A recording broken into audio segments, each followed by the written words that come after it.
Hello, ladies and gentlemen, and welcome back to Motor City Wrestling. Don't mind me, I just forgot to fix my hair before I went live. We've got one hell of a show for you guys here tonight, and also thank you very much, Yanni, for the host, bro. But we have one hell of a show for you guys here in our 100th episode of Motor City Wrestling. We are live from St. Louis, Missouri, and wouldn't you know it, Missouri actually does love our company if they were willing to host this event for us. But starting our night off, Silver and Gold are set to take on the British Invasion in non-title action in an Extreme Rules match. After this, we're going to continue the United States Women's Championship Tournament when Mandy goes one-on-one with Jessica Taylor. If Mandy can defeat Taylor, she will win Group B's side of the tournament. If she does not pull it off, wait a second. Something ain't right here. I may have fucked something up. Hold on.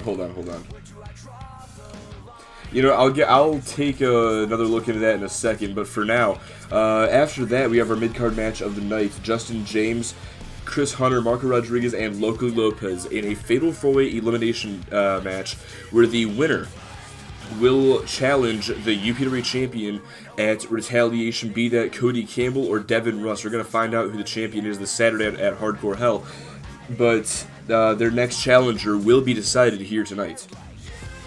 After that, Jordan Carr and Sean Golden finally settle their grudge in a street fight tonight. And then our main event, of course, Oxley takes on Alex Rude for the European Championship in a 30-minute Iron Man. Absolutely one hell of a card, and we're going to get this one started in just a second here. Silver and Gold, the British Invasion, Tag Team Extreme Rules action in just a sec. There we go. Hair fixing, very necessary. Yes, it is. It very much is. Would be interested in seeing the glorious mane flow all in the wind. See, I would be more inclined to have my hair down, except I'm wearing the headphones, so there's really no point, you know? The following contest is an Extreme Rules match. On the way to the ring, at a combined weight of 452 pounds, Riley Anderson and King J. Haas. Alright, so I figured out what the problem is. Yeah, Mandy already has fought Jessica Taylor in the Women's Championship tournament, and yeah, I don't know why, but I booked her to face her again. So, after this match, we're going to have to go to Exhibition and put Melissa Rude against Jessica Taylor instead. That's the plan, but for now, Jay Haas and Riley Anderson on their way down to the ring, awaiting the UPWA Tag Team Champions.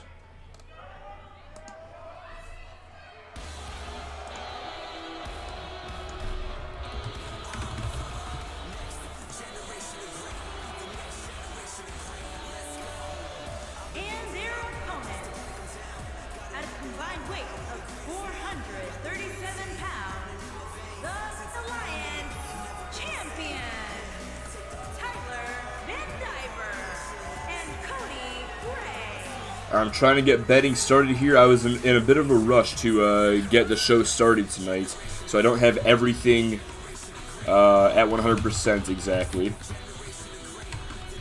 Kind of why I had to fix my hair during the fucking show, during the show a second ago.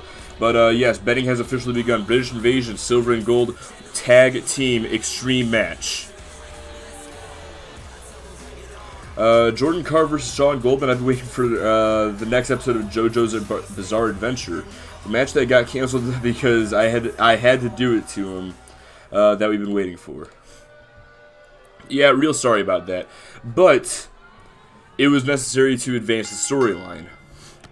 Believe me, it wouldn't have made as much sense for them to have a street fight last week. But now this week, when tensions are even higher because Sean Goldman attacked him, now it makes more sense. So now they can fight in a street fight. But this matchup begins. You see Cody Gray going after the White Ghost. Riley Anderson, there's a belly-to-belly suplex, tosses him across the ring and out of the ring even. Meanwhile, Jay Haas and Tyler Van Diver, the Gold and the Gold, fighting here. Oh, what an uppercut there from Haas. Meanwhile, Gray has Anderson takes him down to that tilt-a-whirl head scissor. And hold on a second. He's got the arm. Cross armbar from Cody Gray. Now has the leg as well. Trying to force a submission out of Riley Anderson. Getting a bit of lag here for some reason. This ain't even lag on your guys' end. This is actually lag on the Elgato. I'm not sure what the hell's going on there.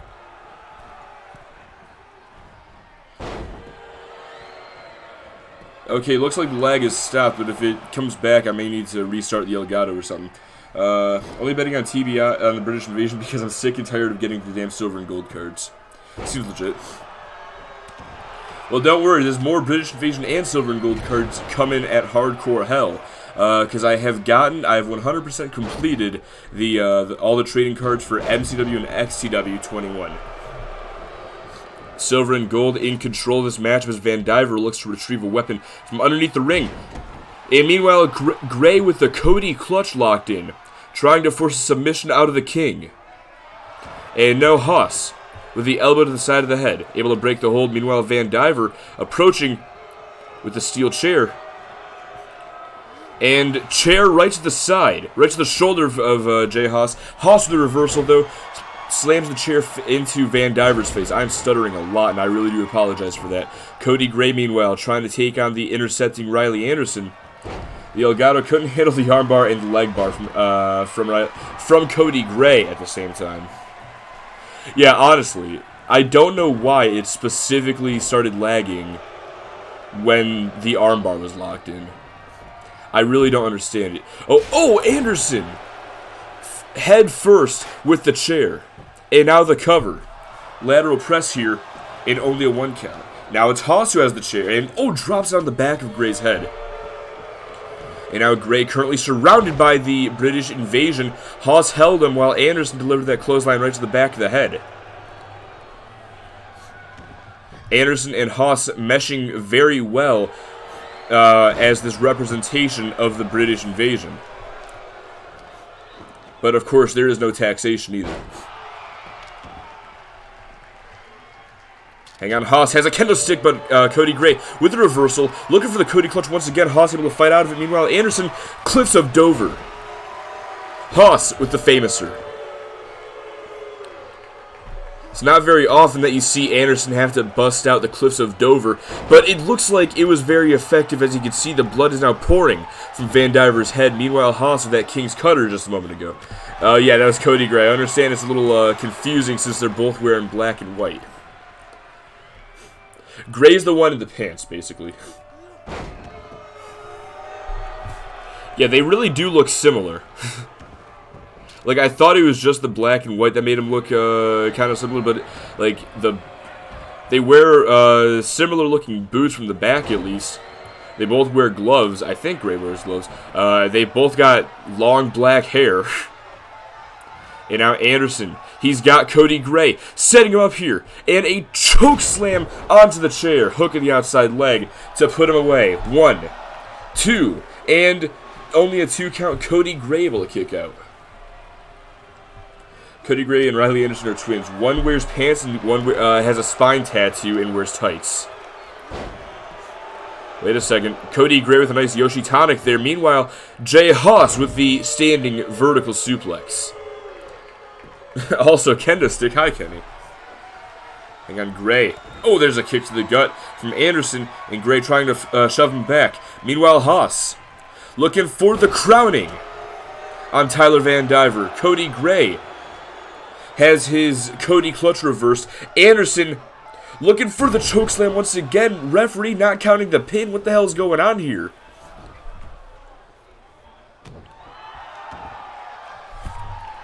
What is going... Wait, this did not bug. Okay, I can take control at least. Alright. Since that's broken. Nope, it's bugged. New plan, new plan. Can I at least break it up? Otherwise, we have to restart this awesome match. Okay, thank God. Got me a little worried there. Well, this matchup now... I wonder if Van Diver's glitched, because he's going for the cover again. Hang on a second now. Alright, now it's working. Going for the crowning. And Van Diver kicks out.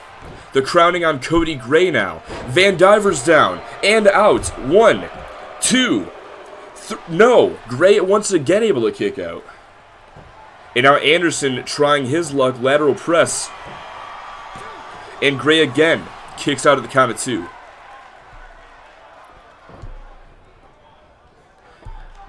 The British Invasion have a key opportunity here. Hang on a second. There's the kicks to the gut. Anderson's been taken out. There's the clothesline from Gray. And a second one to follow up. And now off the rebound, a falling drop kick takes down Jay Haas. Anderson back into the ring now, but so is Van Diver. Quick jab. And this time, center of the ring. Cody Gray's got it locked in. The Cody clutch is applied. And Jay Haas has submitted. Meanwhile, Van Diver, sort of a BM right there, DDTing Anderson on the apron for good measure. But the UPW Tag Team Champions going to be successful here tonight.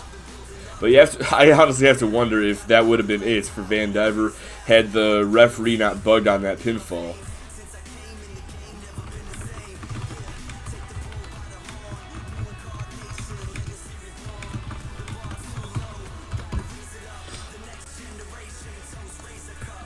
Silver and Gold picking up a big win here tonight over their future challengers.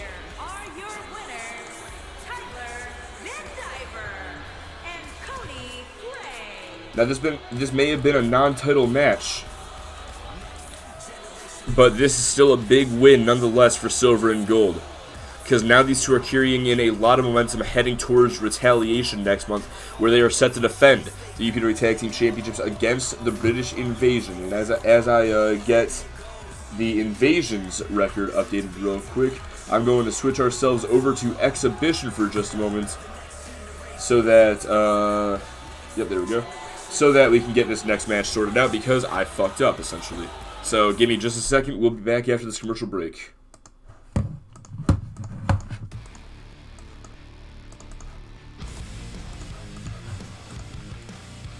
Alright, let's see here.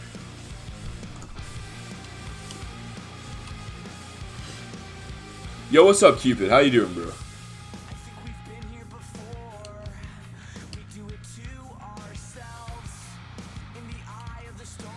Let me so Melissa Rude, yeah.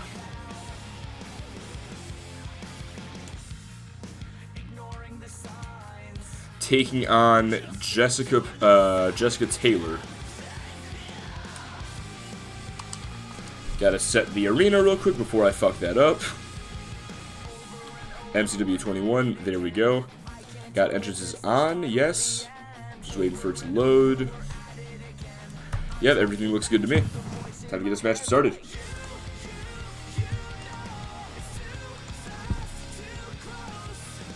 Let's see here.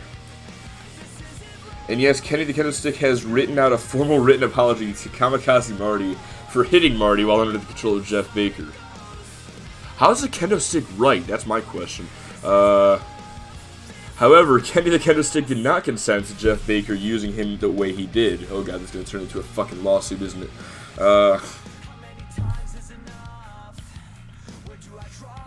Oh, made yourself some pizza. Hell yeah, some DiGiorno's pizza. It's not delivery. But yeah, what's up, Keep It? How you doing, bro? I'm not sure if you saw my hello to you during the commercial break, but either way, welcome back to the stream, and I'll get betting started in just a second as well. I know that I gotta do that.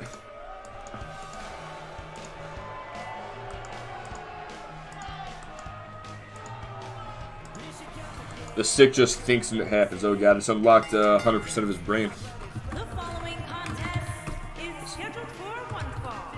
Making her way to the ring from Blackpool, England, Melissa Rude. Now Melissa Rude making her way down to the ring. It feels like it's been quite a while since we've seen Melissa Rude compete in the UPWA ring. But this will be her first match in the United States Women's Championship Tournament. Melissa Rude, a member of Group B. Her competition in her group are Jessica Taylor, her opponent tonight, and Mandy, her former ally, former friend. Now, Melissa Rude's got a pretty impressive record here in the UPWA. If I can find her real quick on here. has 8 wins to 11 losses. She's also a former, I believe, 2-time UPW Women's Champion. I'm going to scroll down real quick, see if I can find her accolades. And yes, a 2-time Women's Champion. Meanwhile, she'll be taking on the rookie, Jessica Taylor, here tonight. And her opponent, from Toledo, Ohio, Jessica Taylor.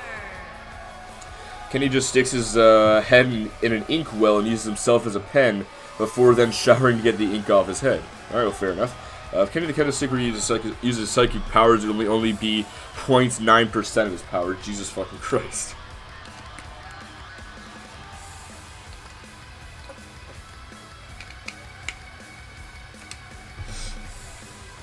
Big Jessie T on her way down to the ring, set to square off against the former women's champion, Melissa Roode. Jessica Taylor is so far 1-1 here in the UPWA, I believe. I'm going to take a look at her record real quick, just make sure. Yes, she is. Has 1 victory over another former women's champion, Brittany Foster, back on XTW 97, the UPW draft, and then would suffer her first loss a couple of weeks ago at the hands of Mandy. But now she faces off against Roode. There's the right from Taylor, and a punch right to the midsection, drops her down to a knee. He rivals Shaggy and Orange Cassidy in power levels. Jesus fucking Christ. Taylor now slamming Melissa Roode face first into the top turnbuckle repeatedly. May have a concussion after that series of traumatic hits to the head.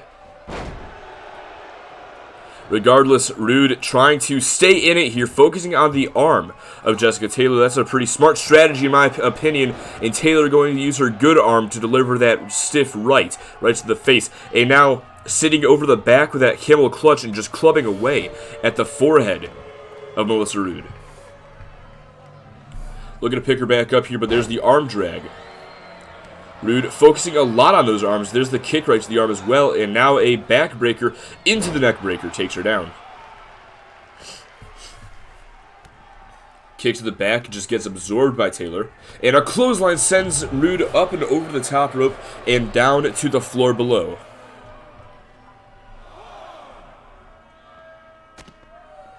There's a jawbreaker, looking for a basement dropkick to follow up. Taylor able to avoid the impact, but a quick back elbow turns things back around. No, wait, Taylor back in control now and going to get back inside the ring. Doesn't want to risk getting countered out against Melissa Roode here tonight. Remember, if Taylor loses this matchup, she is effectively out of the tournament. It'll all come down to Melissa Roode taking on Mandy in a couple of weeks. Going for the cover here. Only a 1 count. Meanwhile, if Taylor can even things up, then whenever Roode does meet Mandy, all Mandy will have to do is score that one final win. And this match will essentially be meaningless. Taylor with that crush, going for the cover, trying to put Roode away here, only a 2 count. But if Roode loses here tonight and then wins in a couple of weeks, and thank you very much, Fanatic J, or Fantatic J, well, either way, thank you very much for the follow, my friend. Let me be the first to welcome you to the Doghouse. Thank you so very much for that. And now Taylor going to the top rope here with Melissa Roode up there as well. Hold on a second. Jessica Taylor putting it all on the line with that superplex to the outside. But as I was saying, if Melissa Roode cannot defeat Taylor here tonight, but she can defeat Mandy in a couple of weeks, then the 3 superstars will fight in a triple threat match where the winner will then go on to face the winner of Group A. Like I said before, if there were any UPW Dragon Balls, Kenny the Kendo Stick would have the most powerful one. Oh, a slap! So Taylor follows up with that facebuster. Count of 5 by the referee here. And Taylor tossing Mandy down onto the floor, looking for a right, responds with a forearm, does Roode, and sends her into the steel steps. And hold on a second. Has the hand pinned. Stomp right to the arm. Continuing to deal damage against the arm of Jessica Taylor. And once again a stomp right to the elbow. Quick stomp to the leg as well. And hold on a second. Mandy going to take a count-out victory here tonight against Jessica Taylor. And this matchup is over regardless of how she won. Melissa Roode has just made it possible for herself to become women's champion. And just like that, Jessica Taylor is now out of the tournament. That means in a couple of weeks, when Mandy and Melissa Roode collide, the winner of that match will be the winner of Group B and will face the winner of Group A in the finals. Here is your winner, Melissa Roode. And you guys both bet on Jessica Taylor, which I don't blame you for doing so, but Melissa Roode picked up a sneaky win, if you will. I mean, give it to the veteran here. Melissa Roode may have known that she wouldn't have had much of a chance beating Taylor inside the ring. Had to take any advantage possible and win by countout. I don't necessarily agree with it myself, but I see where the strategy is coming from. But either way, we're going to take a look at the current bracket now. I'm going to switch the screen over to this so you can see here. Akane Tanaka, Donna Kay, and Selena Dominguez on Group A. Tanaka and Dominguez will meet next week, where if Tanaka can defeat Dominguez, Tanaka will win Group A. However, if Dominguez defeats Tanaka, then we will have a triple threat tie between the three women. Meanwhile, Group B, Melissa Roode now going to go 1-0, Taylor 0-2, which means it all comes down to Roode and Mandy. One of them will meet a member of Group A, and then eventually the winner of that match will face Brittany Foster for the United States Women's Championship. But for now, it's time for us to move on to our next match of the night. Coming up next, we have Justin James, Chris Hunter, Marco Rodriguez, and Loco Lopez. Elimination Fatal 4-Way matchup. The winner faces the UK champion at Retaliation. Stick around, because that match is next.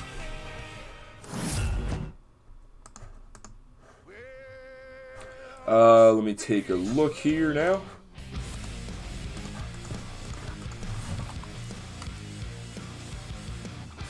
Luckily, I've already got this one set up in Universe.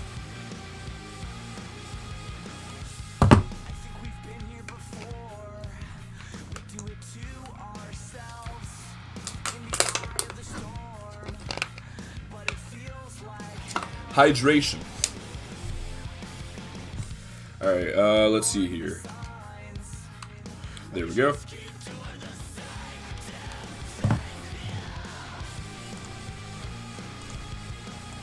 There we go. Let me take a look now. I gotta update the records as well. Mandy going to go 9-11. That's that's interesting.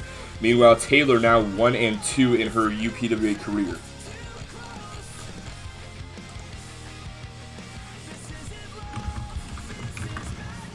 And Melissa Roode picking up a big win by knocking off Taylor here tonight.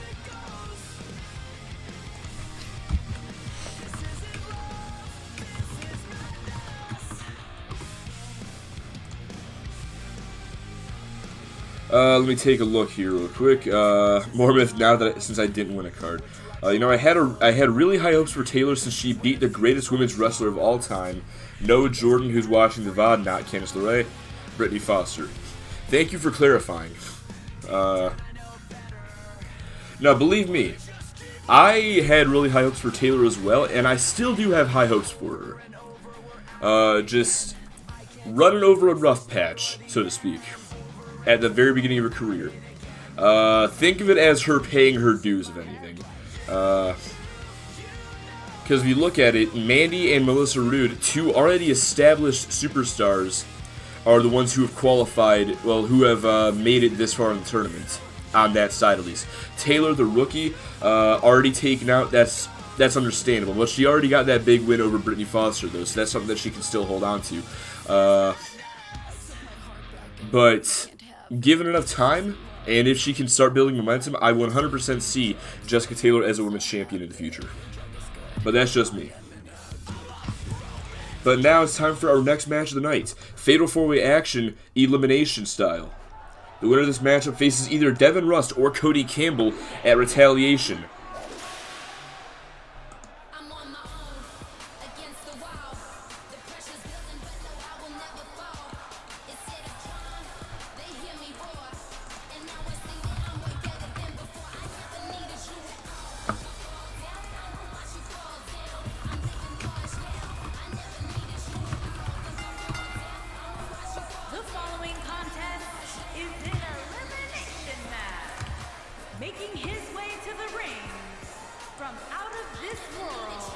we go. Weighing in at 235 pounds, Justin James. Justin James on his way down to the ring as betting has officially begun for this match. But set it for 5 minutes because we're going to be here a minute watching these entrances. So you guys got time to get those bets in. Now Justin James, if I take a look at his current standings here in the UPWA, this is, yeah, the UPWA Championship. Justin James is currently ranked at number 25 on Motor City Wrestling. A lot lower overall. His overall ranking, if I can find it, is number 46. That's out of all XCW and MCW superstars. With a record like, well, and he's also 6-16. With a record and ranking like that, it's kind of a curious decision from Brandon Murphy to put Justin James into this matchup, in my opinion. And his opponent, first, from Cape Town, South Africa, weighing in at 244 pounds, Chris Hunter. But at the same time, a lot of Justin James' matches are tag team matches. We don't normally get to see him as a singles competitor, so this could be a big difference maker in his career if he can pick up this win.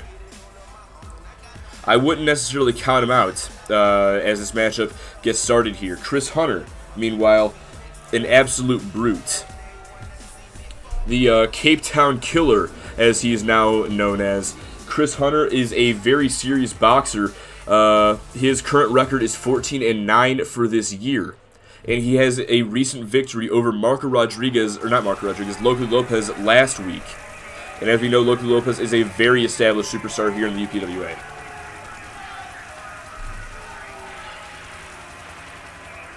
And then Marco Rodriguez on his way down to the ring now.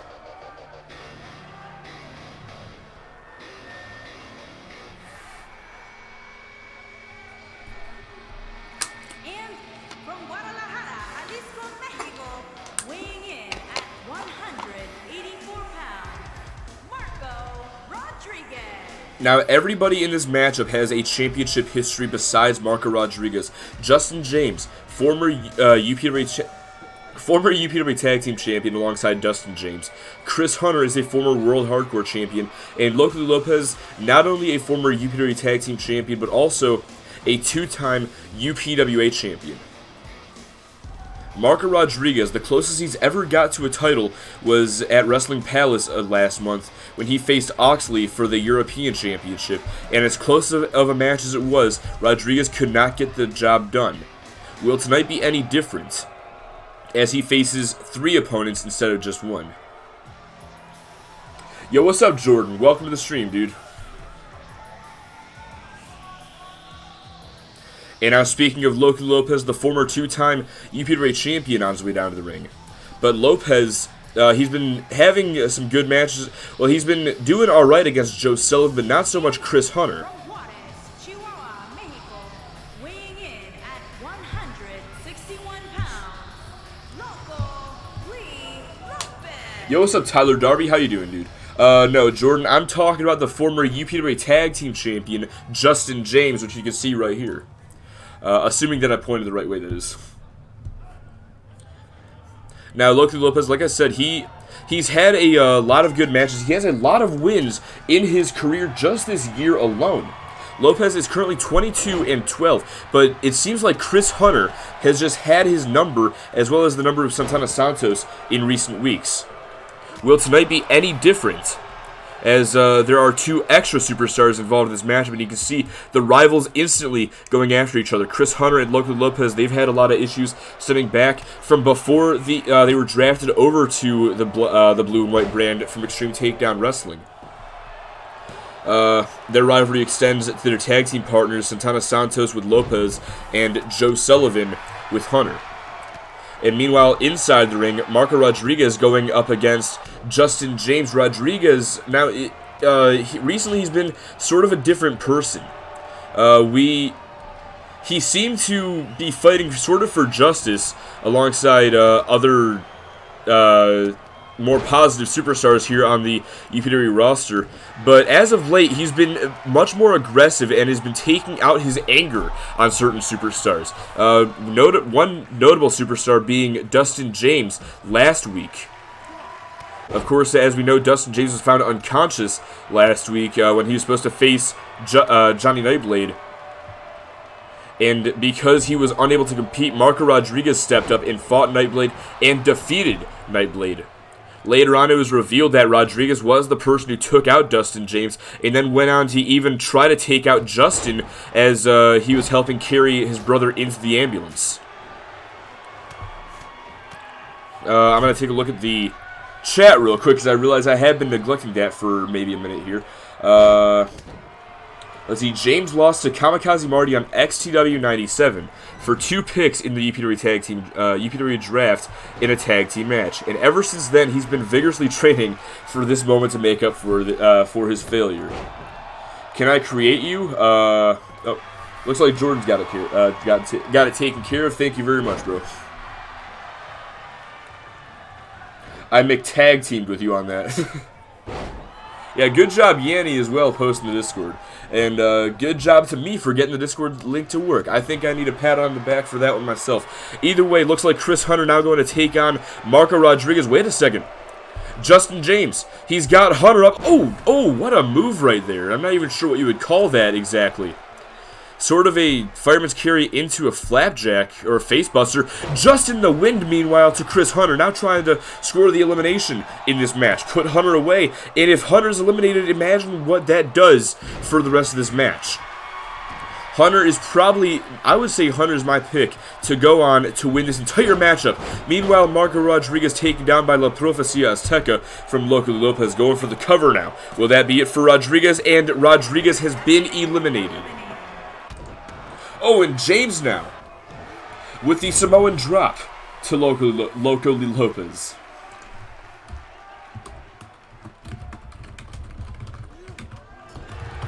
Going to get that in the Discord real quick before I forget. And wait a second, Justin Valley driver to Lopez. And meanwhile, Hunter, with those strikes, takes down James.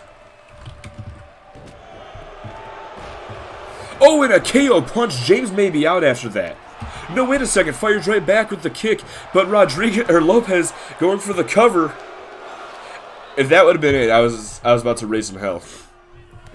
Either way, we're still down to 3. But as I was saying, I would definitely consider Hunter my pick in this matchup to win the entire thing.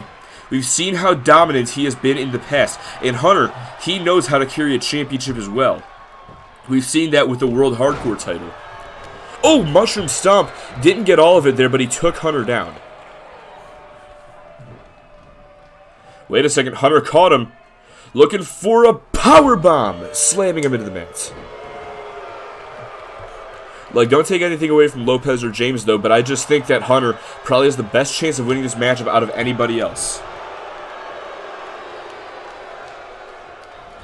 Marty to the block party. I'm looking over at my sleeping bearded dragon and realizing how damn good of a life he has. Imagine an 8-man tag, block party and Atlanta boys teaming. That would be pretty nice, not gonna lie. Wait a second.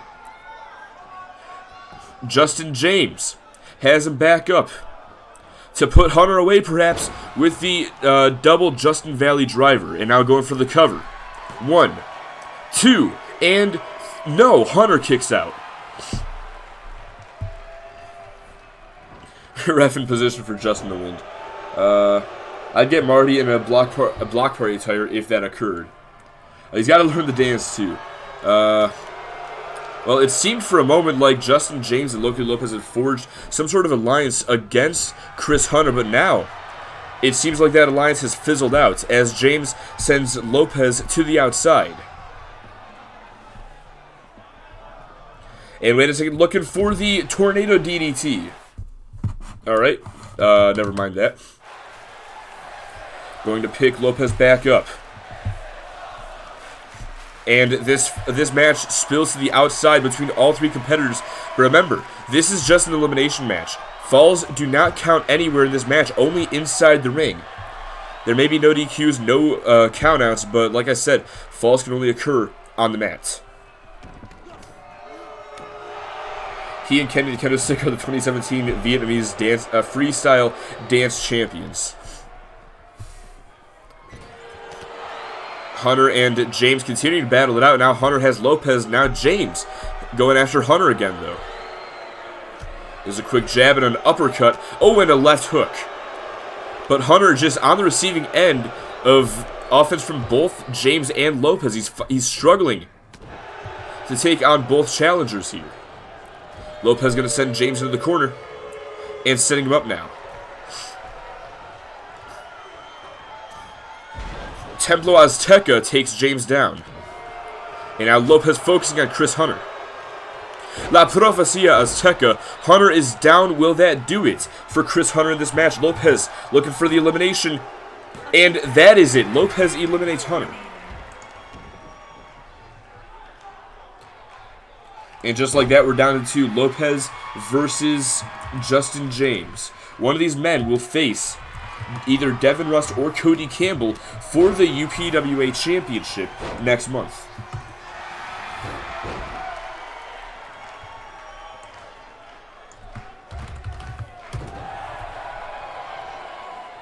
Not gonna lie, this has been one hell of a show so far. And this is only our third match of the night. This is only our mid-card match.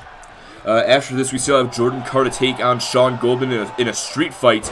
And then we have Oxley versus Alex Rude in a 30-minute Iron Man where the winner will be your European champion. Lopez picking James back up. Oh, and a knee strike right to the face.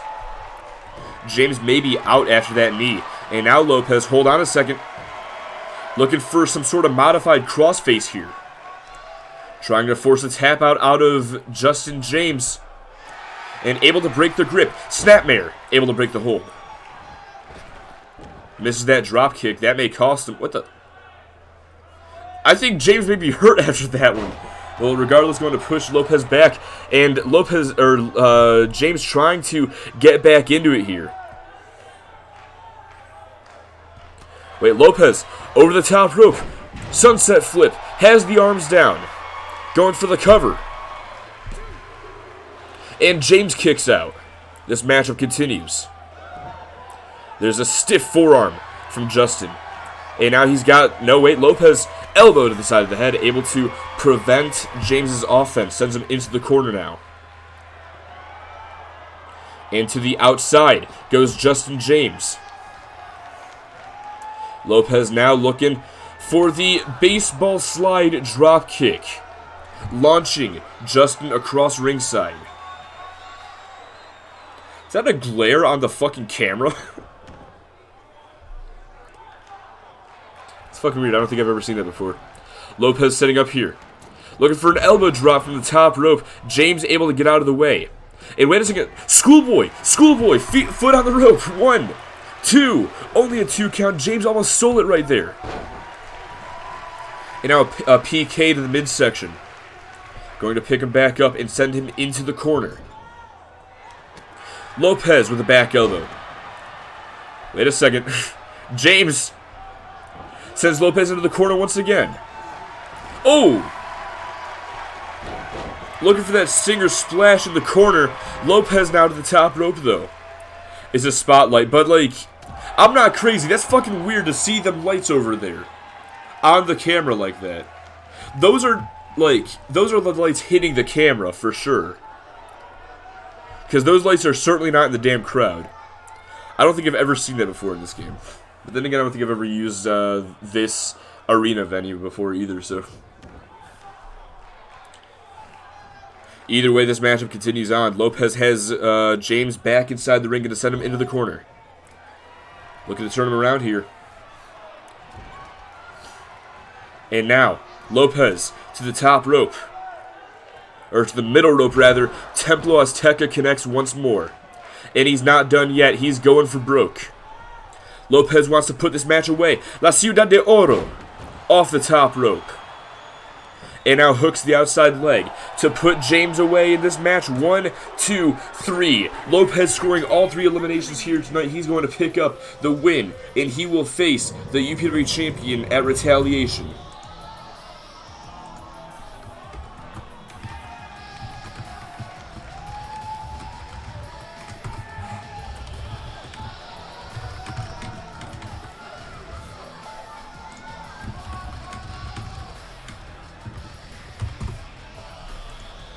Incredible match that we just witnessed right there. Honestly, that went better than I expected. They were lights from the crowd, not at the camera, but due to 2K not wanting to load everything and make things load right forever like in 2K18. Alright, well, fair enough then. Fair enough. Either way, like, that's still weird, though. That's still weird to me. But Lopez going to pick up a huge win here tonight.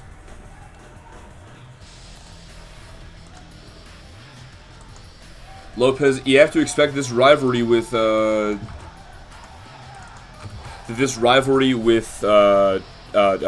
Strength and Power is not over just yet. But still, this has got to feel really good for Locally Lopez. But now it's time for us to move on to our next match of the night. Jordan Carr set to square off against Sean Goldman finally in a street fight. One-on-one. Normal. That should be a street fight. I may need to take a look at the rules of this matchup in just a second, but either way, this matchup is set to square off. If I fucked it up, we'll just go into exhibition once again. I hope we don't have to do that. Maybe we won't do that, actually. Fuck it. Whatever. We'll be back after this commercial. Be back in a second. Now then, Lopez picked up the win. Good job to him. 23 wins now for Lopez. Let's see. Who was all in that match? Justin James for 1. Marco Rodriguez was another. I saw his name somewhere, I think. No, I did not. Alright, let's see. Where's Marco? There we go. 20 losses for Marco. That's unfortunate for him. And Chris Hunter suffering his 10th loss of the year.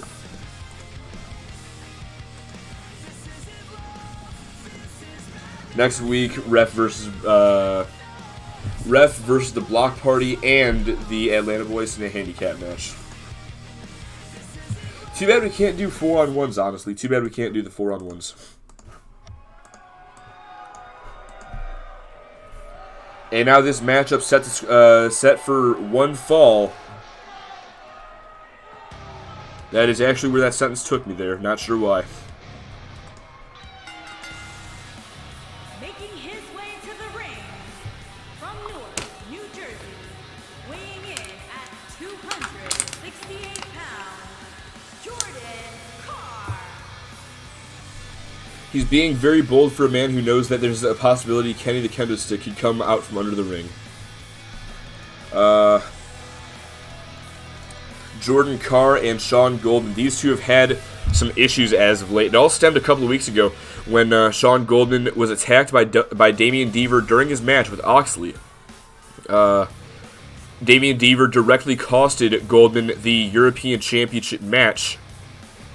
And as a result, Goldman, while he was storming through the back searching for Deaver, he came across Jordan Carr, who gave him some attitude, not saying where Deaver was. And that provoked Goldman into slamming him up against the concrete wall before suplexing him through a table. Fast forward to last week when these two were initially set to square off, and Sean Goldman attacked Jordan Carr with a sledgehammer to the back, hitting him not once but twice. The matchup would never start as a result, and well, Jordan Carr was not feeling 100% after that. But despite that, he still challenged Goldman to the street fight, and that's where we are here tonight. 4 refs versus the Atlanta Boys and the Block Party.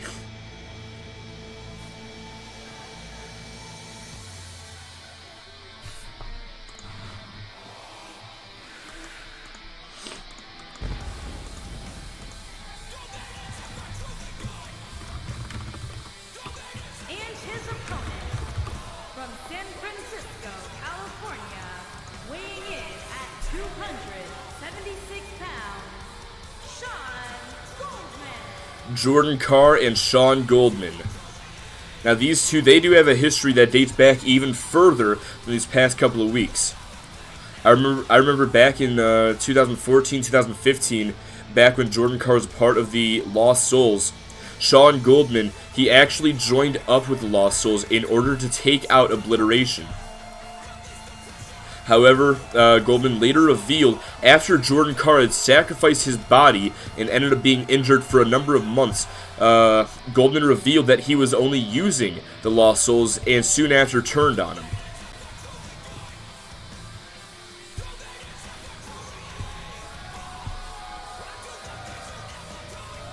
These two have a long-standing history, but tonight they finally settle it inside the MCW ring. And here we go, Carr, Goldman, 1-on-1. There are no disqualifications in this matchup, and there are no countouts either. Jordan Carr immediately with that scoop slam. And a kick right to the chest as well, stomp to the arm to follow up. Jordan Carr, all business here tonight, stomping on the arm. Going to pick Goldman back up. There's the shoulder block taking him down. And now looking to pick Carr back up. There's the back body drop instead.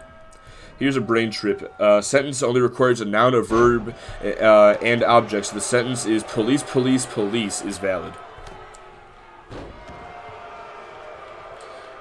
Technically, yeah. Yeah. It's weird that that sentence actually is a thing. That sentence actually is grammatically correct, but it actually is. Jordan Carr, knee strike right to the side of the head of Sean Goldman. This matchup so far has been all Carr. Former European champion taking on the former UPWA champion. Goldman sends him to the outside. And wait a second. The man it all started with, Damian Deaver, making an appearance here tonight.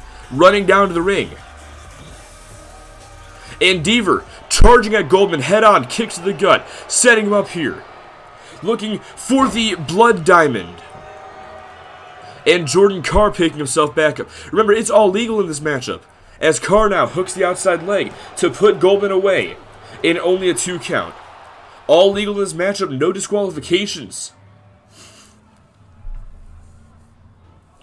And Jordan Carr trying to capitalize. Goldman, though, trying to fight back after that handicap. He's got Carr up and drops him down into that military press gutbuster. It's the guy who had the worst match at Wrestling Palace 2. What even was his match, actually? Who did Damian Deaver fight at Wrestling Palace? Chen Shao. Alright, fair enough then. And Carr slamming Goldman head first repeatedly into the mat, looking for the cover here. Lateral press, but only a 1 count. Carr picking Goldman back up and setting up now. Looking for a pump handle here. Oh, a pump handle suplex, very unique.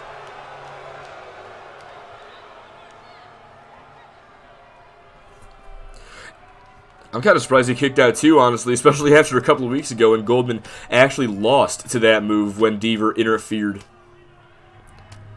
Oxley didn't have to hit a single extra move. That Blood Diamond actually put Goldman away, which was fucking hilarious. But now Jordan Carr is setting up here. Looking for that drive-by knee strike right to the side of the head. Goldman is usually an unstoppable force inside the ring, but so far he has been getting pummeled by Jordan Carr. Able to kick out of the count of 2. Rolls away from that one. Punch to the midsection. Looking for the back elbow as well. And now deposited up and over the top rope down to the floor. Picks him back up. And looking for a belly-to-belly perhaps. Goldman frees his arm. Or maybe there are falls count anywhere because the referee just left the ring. Punch to the midsection. And a kick to the gut. No, wait. Caught and a clothesline takes him down. Going to pick him back up. There's the right and a left. Looking for the forearm. Goldman kicks to the midsection. Oh, and Carr still firing back. And delivering forearm after forearm here. And right, left, right. Goldman is not in a good way here tonight. Gets sent back inside the ring. This is pent-up frustration from Jordan Carr that he's finally getting to let out on Goldman. And you can see just how bruised and battered the face of Goldman is as he delivers that ripcord lariat. Going for the cover, only a 2 count. That match could have been good, but it didn't get enough time. Oh! The rolling forearm from Carr.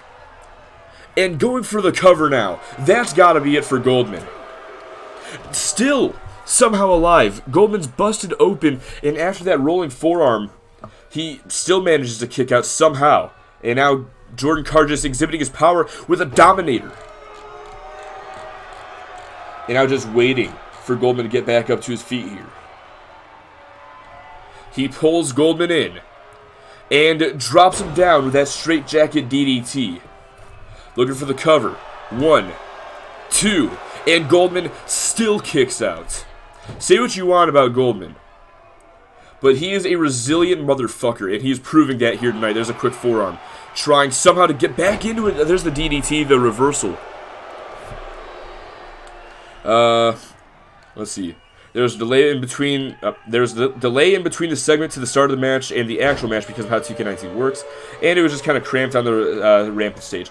Yeah, that was mostly my fault, though. I'll be honest. I tried to make it special, but I couldn't, unfortunately. Yo, what's up, Kenny? How you doing, dude? No, they did not go into the ring. I say this as the guy who watched the whole match. Wait a second. Hold on a second. Goldman. A last-ditch effort. He's got Jordan Carr up. The F9. We never see Goldman pull out the F9, but we've just seen it here tonight. Will that do it for Jordan Carr? And he kicks out. This is pure desperation for Sean Goldman here tonight to use that move, and Jordan Carr still kicked out. I'm doing pretty good, man. I'm doing pretty good indeed. Once again, celebrating a 100th episode here tonight. Looking for the pop-up powerbomb. Jordan Carr with a reversal into a Rana. And now just continuing to punch away and slam his face into the mat. Jordan Carr is just decimating Goldman in this match. Goldman got that F9, but that's about the only offense, the only real damage he was able to do in this entire match so far. And Jordan Carr still alive. Looking to put him away once again. Wait, looking for the straight jacket DDT. Goldman with a reversal into a front face lock. And now looking for a sidewalk slam. Dropping Carr onto his back. Setting up now. Carr trying to pick himself back up using the ropes here. And what does Goldman do here? What is the game plan for Sean Goldman as a stiff right? I say this as the guy who watched the whole whole match to make a highlight reel of Wrestling Palace 2. If Liam West did the F9, would it be the F6-9? Wait a second, the F5 now! Goldman going back to the classic here. Now to put Jordan Carr away, will that do it? 1, 2, and Jordan Carr still kicks out. Goldman is bloody and battered in this match. He's hit Carr with his best moves, but Carr continues to kick out. And Goldman, despite the punishment he's sustained, he still continues to kick out. But now Goldman has a definitive advantage. No, maybe not. Maybe not. Reverses. And now Carr. Backbreaker. And slamming Goldman headfirst into the mat once again. Goldman may have a full-on concussion after this match is over. And Carr now just clubbing and forearms to the face. Again clubbing at the shoulder now as Goldman struggles to protect himself, mostly in vain. Setting up once again. And that's gotta be it. The straight jacket DDT, I believe for the second time in this matchup. Going for the cover. 1, 2, and Goldman still kicks out. Jordan Carr now getting frustrated. Hot damn, I feel this is awesome change is needed. Honestly, this is actually one hell of a fucking match between two gladiators that we're watching right now. No matter what Jordan Carr throws at Sean Goldman, Goldman kicks out. And Goldman can't get the offense needed to force Carr to stay down for 3. Looking for the pop-up powerbomb once again, but Jordan Carr has the move scouted. Once again delivers the Hurricane Rana as a reversal. Has him back up. And for a third time, pulls him in. Straight jacket DDT. Center of the ring. Shoulders are down, hooks the outside leg. 1, 2, and 3. Jordan Carr has defeated the Badass here tonight. Jordan Carr. Like I said, Sean Goldman has been unstoppable as of late. You see there the car crash from Carr. That rolling elbow took down Sean Goldman. Thought it might have been over right there. Goldman just could not get into this matchup. And then the straightjacket DDT, dropping him right on his head. And the spinebuster reversed into a DDT as well. And another car crash, dropping him down to the floor. Here is your winner, Jordan Carr. Diamond, Damian Deaver. Jordan Carr and Sean Goldman. These two threw everything they had at each other here tonight. Neither man has anything to be ashamed of. But Jordan Carr, I guarantee you his stock has just raised considerably after that huge win. That really was an anime showdown for the ages. See, we didn't have it last week because we needed to build up to this. And quite frankly, I think it was worth it. A glorious match that we just witnessed. But now, it's time for us to move on. Yeah, honestly.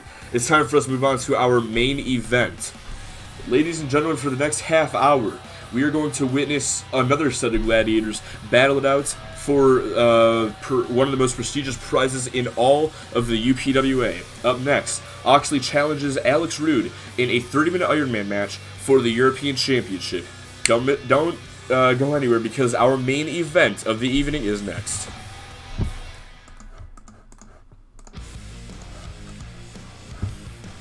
Damn, what a fucking good match, dude. Holy shit.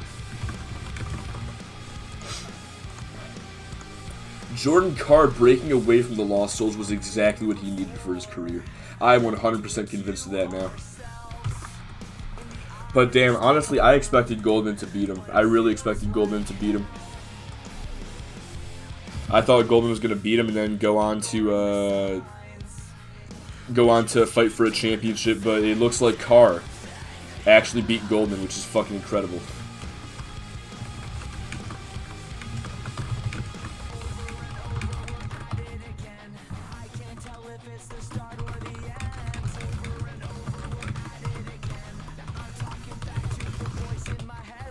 And what a way for that match to end as well.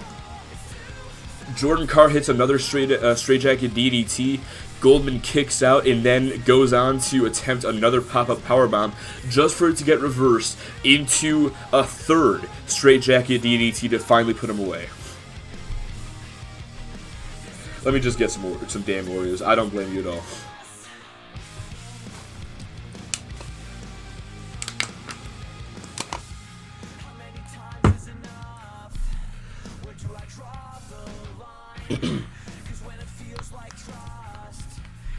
Oxley and Alex Rude, these two have been rivaling over the European Championship over the past month, but tonight their rivalry finally gets settled in this 30-minute Iron Man contest.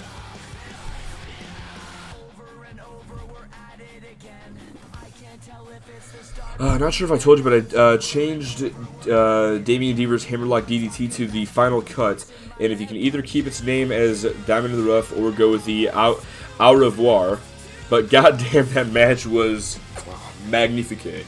100% agree with you there. That match was fucking fantastic.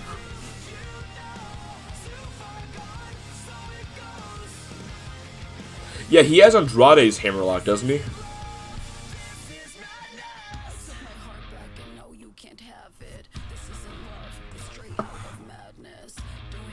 And here we go. Oxley, Rude, one-on-one.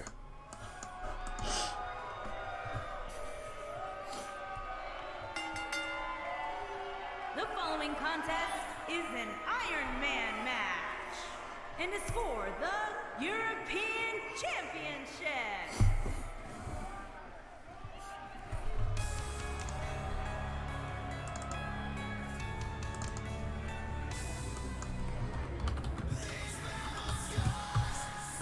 And there's the former two-time European champion himself, Oxley, looking to become the first ever three-time European champion.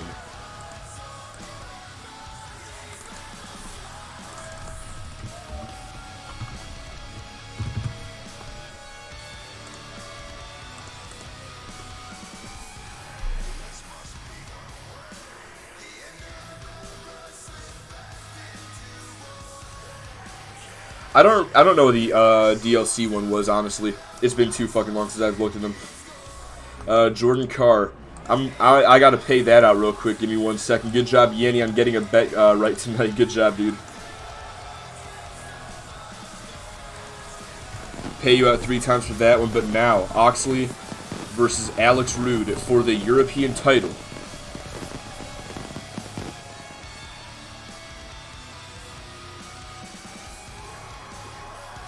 Sips expired milk and knowing there's a hammerlock reverse DDT, which is cool. Yeah, it'd be like that sometimes. Jordan, he's just like, hey, look at my imaginary friend over here. But it looks like Silver and Gold going to be joining Oxley at ringside here tonight. Let's not forget that Silver and Gold had their own rivalry with the British Invasion. They defeated the Invasion earlier tonight in non-title action. But next month at Retaliation, they will be defending the UPW Tag Team titles against the Invasion.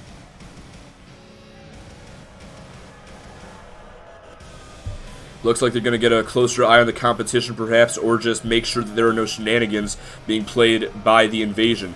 Jay Haas entering the arena first. Behind him, of course, the European champion Alex Rude, followed by the White Ghost Riley Anderson. I was pointing at Kamikaze Marty, who's in the bleachers pulling a Sting, or a Darby Allin. For any of you modern day wrestling fans out there.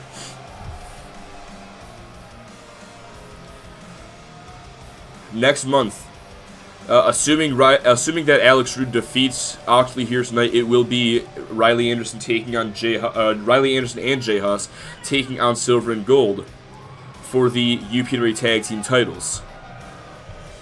But tonight is all about Alex Rude.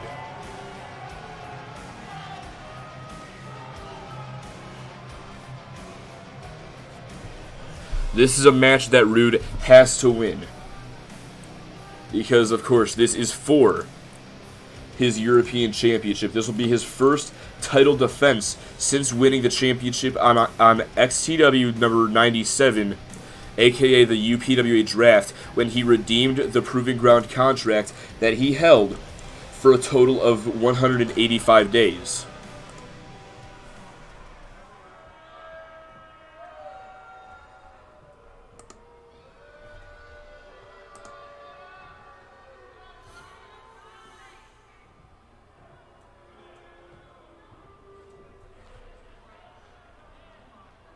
Introducing the challenger from Brisbane, Australia, weighing in at 271 pounds, the Bruiser, Oxley.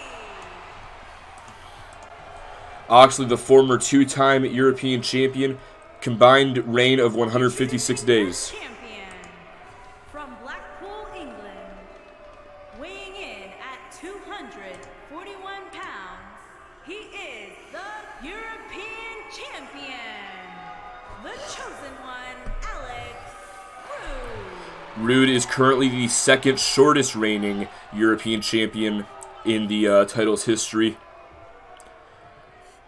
Second only to Zach Stasiak, who held the title for 20 days. Rude's current reign sits at a total of 23 days. But it could all come crashing down in his first title defense here tonight. Oxley, Alex Rude for 30 minutes, one-on-one here tonight.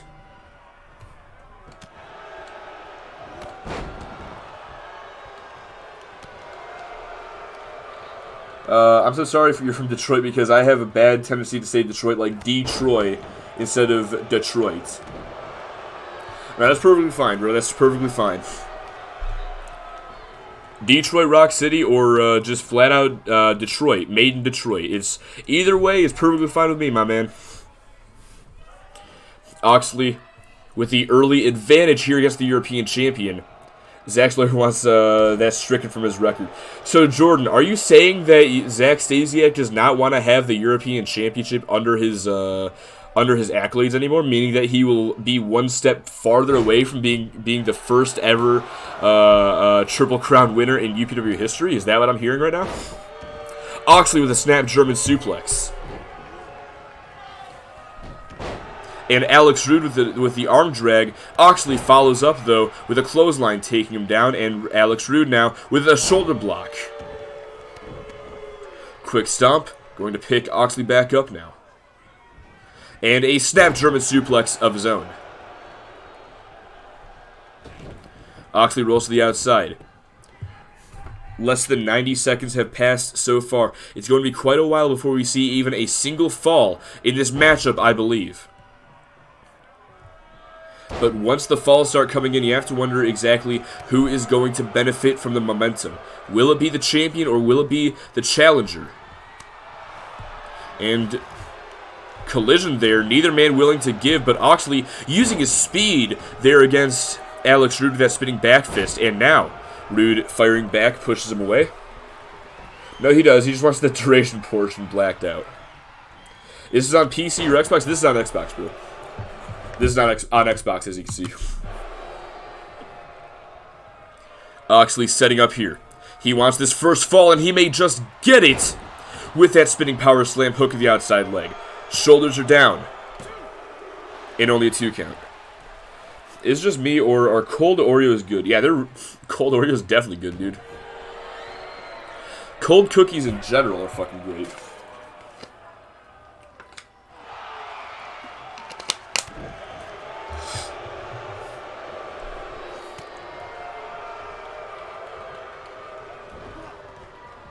Rude sends Oxley into the corner. There's the uppercut.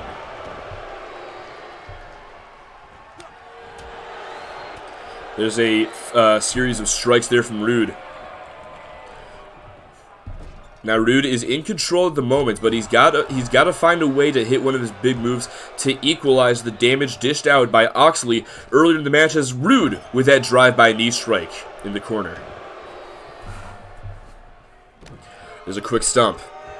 And Rude now has the front neck lock applied, rolling around with this gator roll and transitions into a crossface.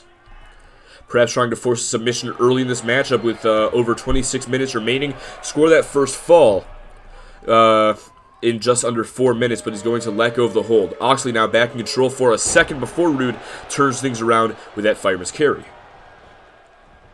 Now places him over the top rope and pulls him back. Reverse hot shot there from Alex Rude. Looking for the cover, but Oxley's both of his feet underneath the bottom rope forces the break. And now the arm drag there from Oxley. Glad to see the British invasion at ringside. Social distancing, unlike silver and gold. Yeah, the British take COVID a lot more seriously than the Americans do, that's for sure. Oxley, wait a second. Looking for a Cobra clutch. Wait, taking a page out of Jay Haas's playbook. I think he just hit the crowning. Now going for the cover. Feet on the ropes. Referee does not see a thing. Only a 2 count. Almost scored the cover with the crowning. I don't think I've ever seen Oxley hit that move, but damn, does that work for the storytelling.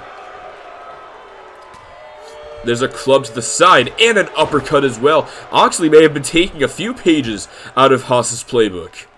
And Van Diver sort of acting as a lumberjack, just going to send Rude back inside after he tries to catch his breath on the outside. And Oxley in full control, and he knows it.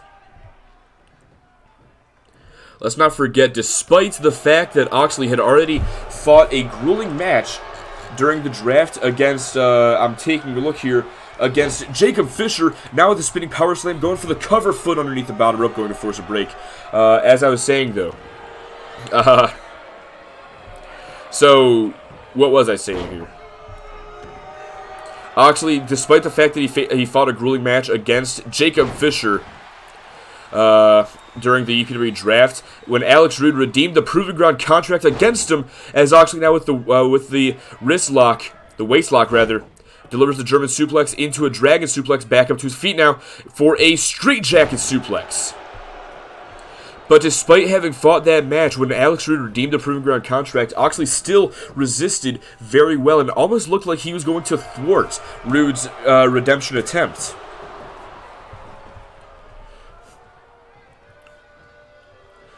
of course, those efforts would be in vain as Rude would eventually deliver the Rude Breaker in order to put Oxley away and win his first European Championship in UPWA. Oxley rolls to the outside. Rookie mistake by Alex Rude. Oxley capitalizes with the hot shot. And now a German suplex, once again with the waist lock. Looking for a second. And the straight jacket suplex as well.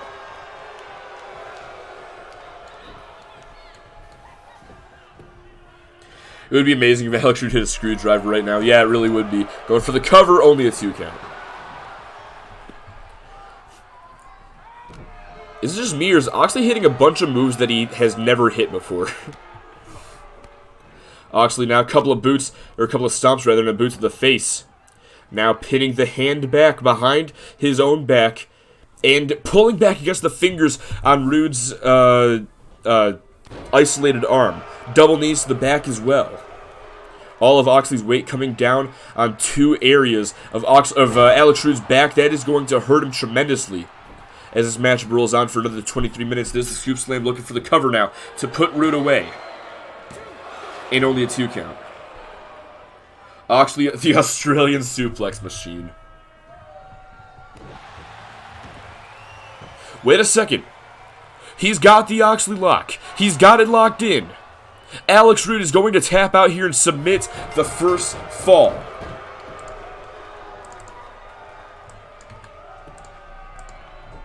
Rude trying to get back up to his feet. Oxley not going to allow it. But Oxley now. What does that do for the confidence of Oxley? Having scored the first fall, he's already been doing really good against the champion, but now he has the lead early on in this match. Going for the cover, lateral press. Maybe getting a little too cocky here off the clothesline, not even a 2 count.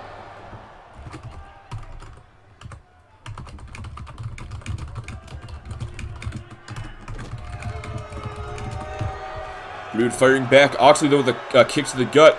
And now, wait a second. From behind looking for a hammerlock DDT, planting him into the mat. Oxley has to go deep into his arsenal to win the title back. Apparently he was training with Kamikaze Marty. Every time I bet on Rude. Why do you bet on Rude, dude? I thought you hated the Rudes. I thought you hated Rose. I thought you hated all of Ladon's characters, honestly. Well, to be fair, Oxley also is one of Ladon's characters. Double knees to the back. Once again. Oxley so far has been focusing on the midsection, on the abdominal region of Alex Rude throughout this contest. And kick right to the midsection. And another boot to the gut. And a scoop slam. 21 minutes remain. Oxley starting to try to catch his breath there a little bit. Going for the cover now. And off the scoop slam, Oxley picks up the second fall. Big boot from Rude trying to fight back.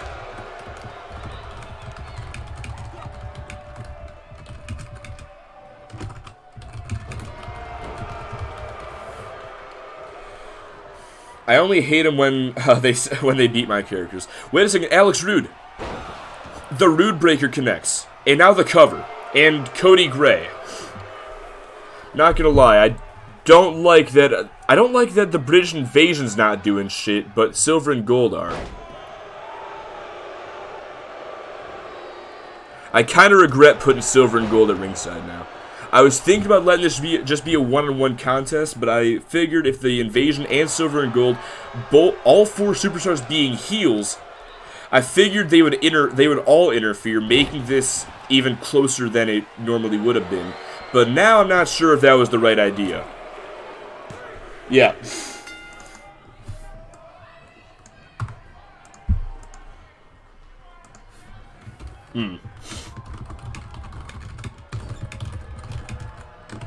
Iron Man matches are always a gamble.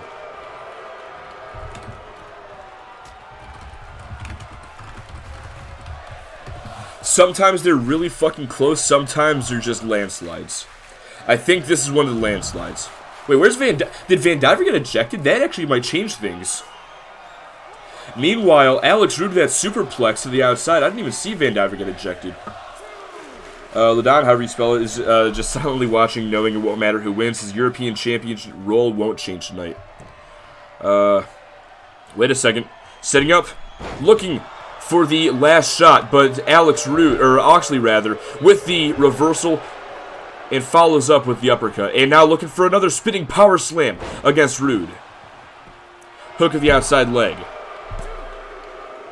No, only a 2 count there. Oxley's lead only remains at 3. With just under 19 minutes remaining. Wait, Van Diver is at ringside. What the fuck? Why is he over at the British Invasion side, dude?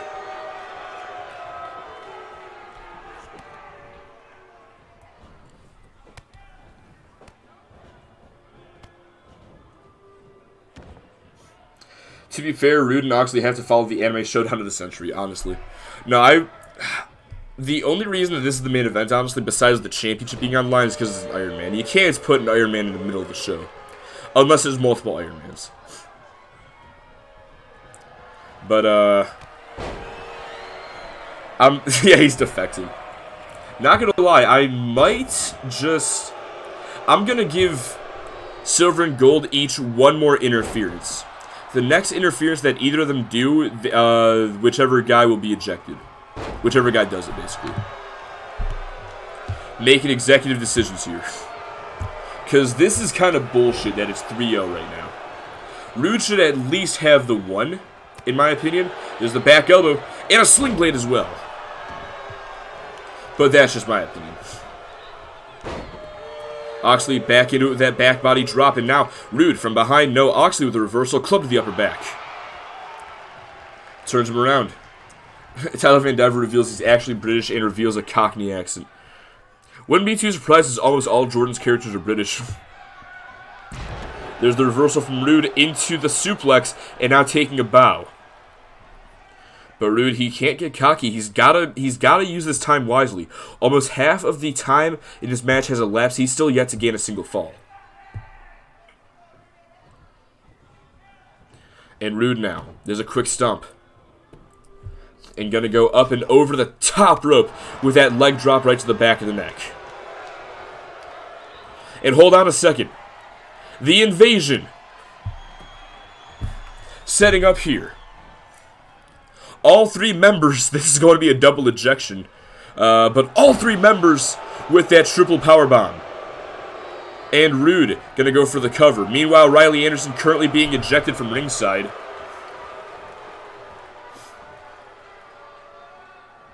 And now going for the cover, and yep, that's going to be that is going to be Cody Gray's ejection. Let me just quickly take control of Cody Gray. How do I get off the fucking apron?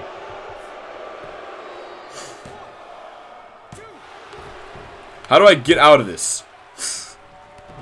Oh, can I just have him leave the match? Wait, can I actually manually do this? Hold on. I didn't know that was a thing. Holy shit, I was gonna have him, like, run in or something and, like, do something stupid. That actually works. The London Bridge just fell. I forgot about that. Hello, Governor. Opens Tyler Van Diver's new theme. Alright, so Gray and Anderson have been ejected. It's essentially a 2-on-2 now. Unless you count Van Diver as being part of the Invasion. Very European uppercut from Alex Rude. He's got to go for the cover, though he's wasting time.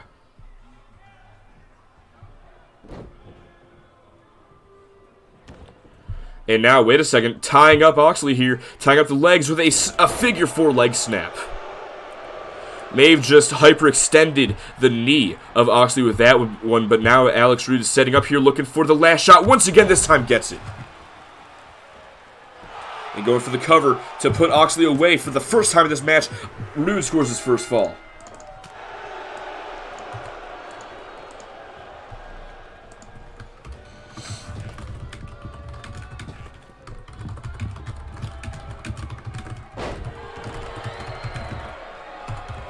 It is now 3-1. Alex Rude has somewhat of a chance now. Despite what you're saying, Cupid. With Cody Gray now gone and Van Diver and Haas not doing shit, Alex Rude, I would say, has a very good chance of Not a very good chance because he is still down, but he has a chance to at least come back, is what I'm trying to say. Delivers the very European uppercut once again. And now going to drag Oxley back towards the middle of the ring, away from the ropes, looking for the cover here. Hook of the outside leg. 1, 2, and Oxley kicks out. And Oxley trying to get back up here. Rude with a quick club. And now raking at the face. Pulling against the jaw of Oxley. And Rude setting up once again. Rude looking for the last shot again. Oxley able to sidestep though. But Rude a kick to the gut. Once again fighting back. There's a quick right and now off the ropes. And, oh, misses that attempted offense, that kick to the leg. But follows up with a swift German suplex. Hold on a second. Oxley. Arm drag. Takes Rude down. Going to pick him back up. And the scoop slam connects. Just over 13 minutes remain. Oxley about to pick up his 4th fall, perhaps. Will that do it? 1, 2, 3. Oxley at 4.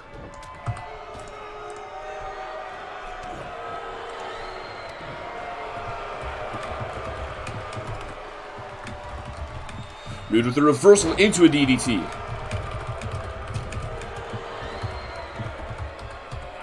And now picking Oxley back up and elbow to the midsection, though, to create some separation and a kick to the gut as well, looking for the open palm strike, but a forearm. Looking for the open palm strike, but a forearm.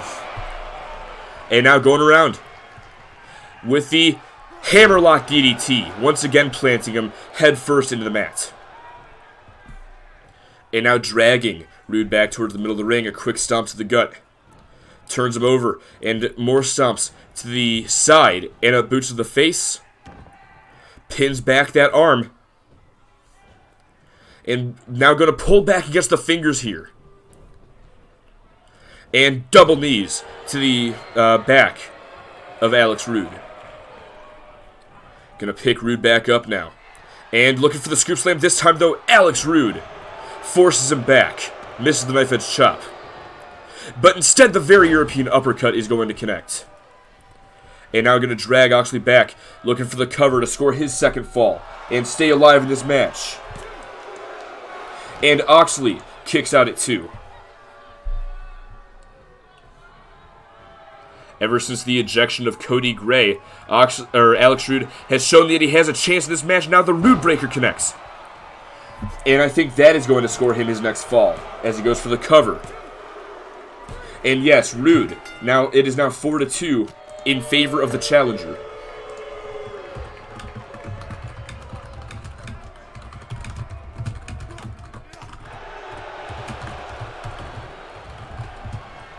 Scoop slam once again from Oxley. Is he about to regain that 3-point lead?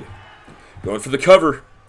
Hooks the outside leg to score another fall on Rude and only a 2 count. Also, I know that you don't watch New Japan, Doug, or at least that much from what I know. Not at all, really. They have some great theme songs for their superstars. I believe it. I 100% believe that New Japan has some great theme songs for their superstars. A lot of wrestling promotions do. DDT from Oxley. And now may have just been wasting the time there a little bit. But now, looking for that spinning power slam once again.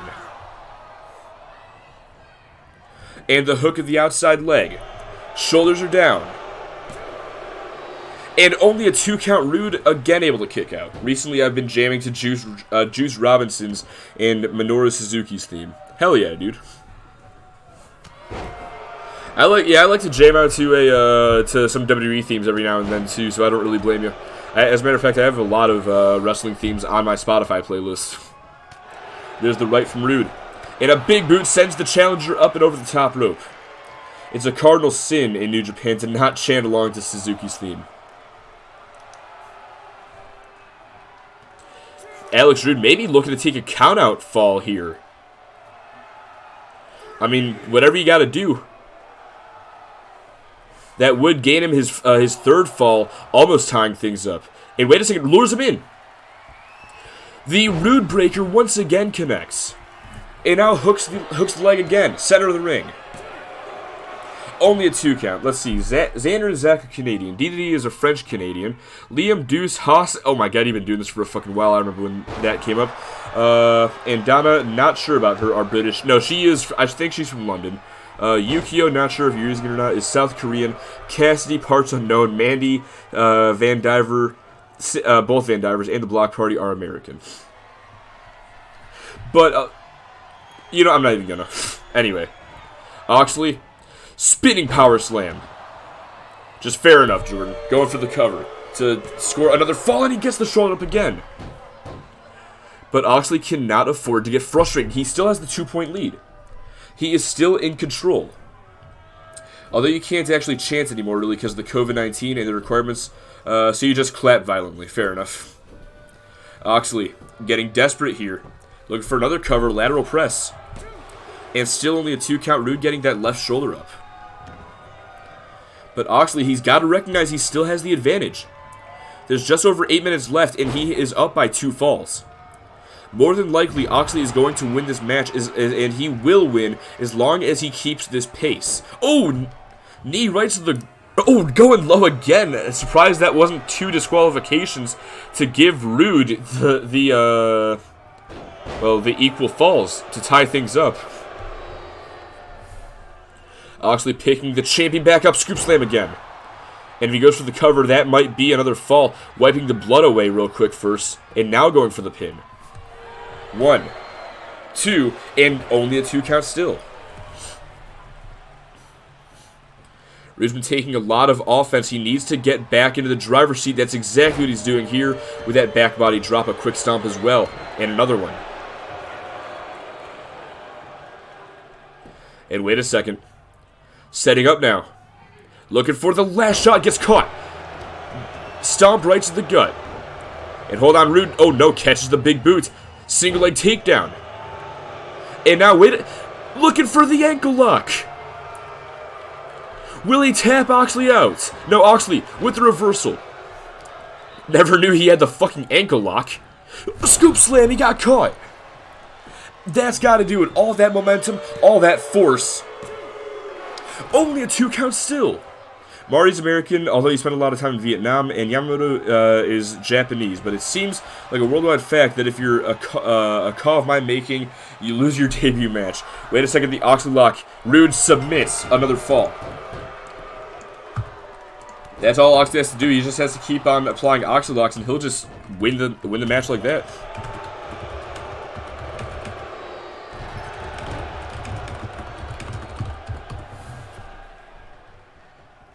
And now, wait a second. Oh, bell clap. And a takedown. It's not necessarily over yet. I want to believe that Rude can actually come back. I don't know what it is about me, but I'd like to believe in the underdog story. Has a stump puller. Oxley, though, rolls him through, and escapes the hold. Oh, judo throw takes him down. Kenny the Kendo Stick is Chinese, and he is made in China after all. Sure he's not made in Singapore? 1.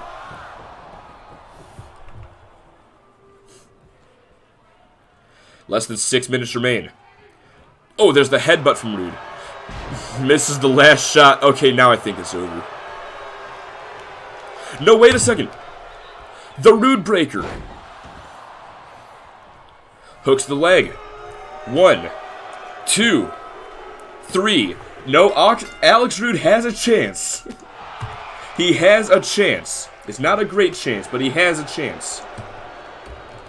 Wait a second, a backslide from Oxley.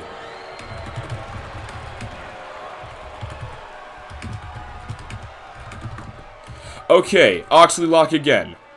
He has no chance.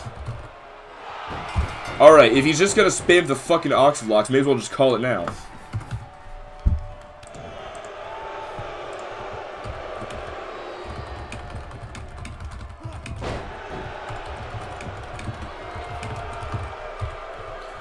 As much as I want him to pull a Super Cena, I don't think he's going to. Definitely not in Thailand, that's for sure. Their canes fucking break easily.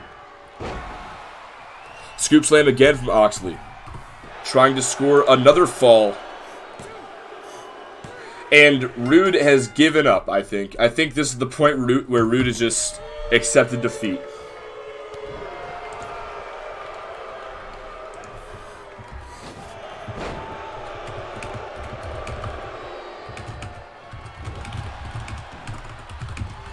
Here comes another fall for Oxley. Who could have fucking guessed? Why is like it always happens? It always happens. You got one guy coming back, and then all of a sudden, just fall after fall after fall after fall, dude. I wonder if the AI actually gives up or something, because that's what it feels like.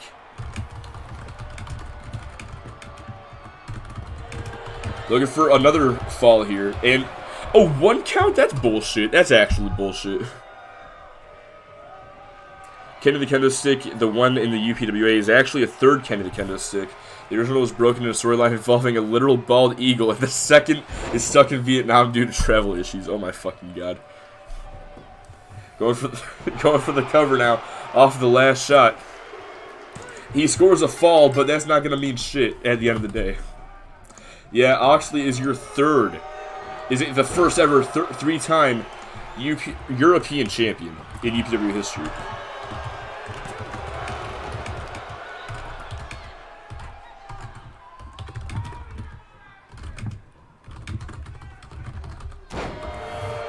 Yeah, no, Sal. Oxley. Fucking hell.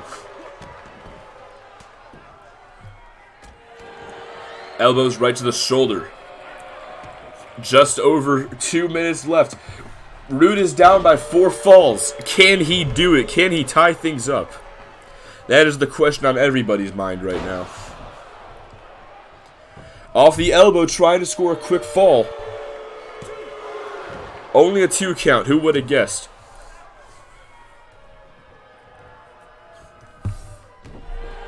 So here's the situation for Alex Rude. He essentially has to score 1 fall every 30 seconds just to stay alive in this fucking match.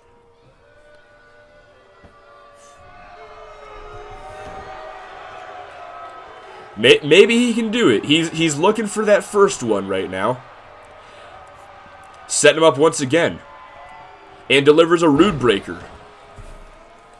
Falling into the cover, hook to the outside leg. Will that be a fall for Alex Rude? And yes, it will be. He's coming back. He's only down by 3 now. He just needs to keep up this pace. 1 fall every 30 seconds. And a scoop slam.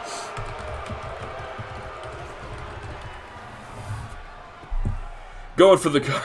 Oxley's definitely shooting. Oh my god. Alright. Going by my suggestion, Rude needs to get another fall within the next 19 seconds. So I'm just gonna get that ready. Yep, there it is. The fuck, bro. Now Oxley is pissed that he lost the European Championship.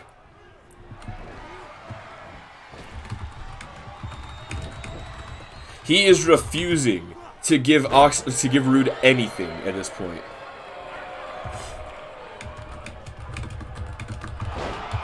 Can Alex Rude at least score the last fall of the match?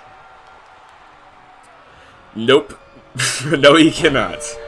Oxley with the reversal. And now, another Oxley lock.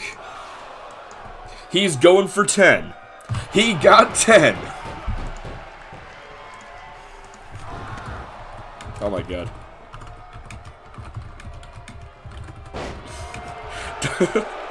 On a real note, don't be surprised to see Oxley suspended in the next couple of days for going off script here.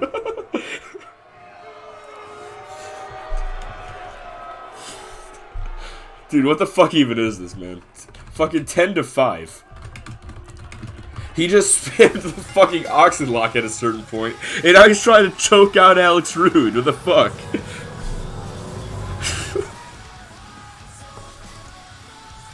Oxy spamming the Oxen lock more than my little cousin playing Mortal Kombat is spamming the flying bicycle kick.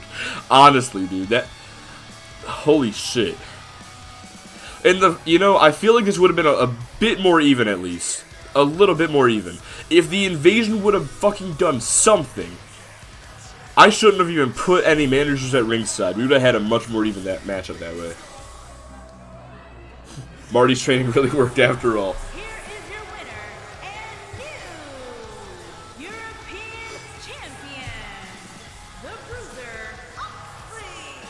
Well, I guess Alex Roode is going to end up being a transitional champion, only winning the belt just to give Oxley his 3rd European Championship reign. Well, let's see how good this reign will be for Oxley. I mean, he's fucking synonymous with the title at this point, you gotta expect. But yeah, either way, congratulations to Oxley. It's always a 50-50 gamble with managers. But I would have expected with all heel managers, they all would have done something, but I guess not, which I think is really fucking stupid. I'm going to pay out the winners real quick. Good job, Yanni, on another successful bet. Definitely a change from XTW.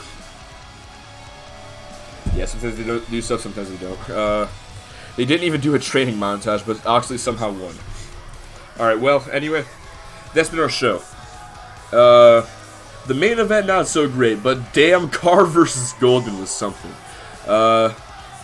Be sure to tune in this Saturday for Hardcore Hell, starting at 11 p.m. Eastern Standard Time. Got one hell of a show for that one. 4 championships will be on the line. But until then, we'll also be sure to tune into XTW 101 and MCW 101 next Tuesday and Thursday, respectively, both at 11 p.m. Eastern Standard Time. And now, until then, this was Motor City Wrestling number 100. Thank you once again for 100 episodes live from St. Louis, Missouri. Because once again, Missouri does indeed love our company. But until next time, this has been your boy, Doug the Duck 6, signing off. See you guys on Saturday for Hardcore Hell.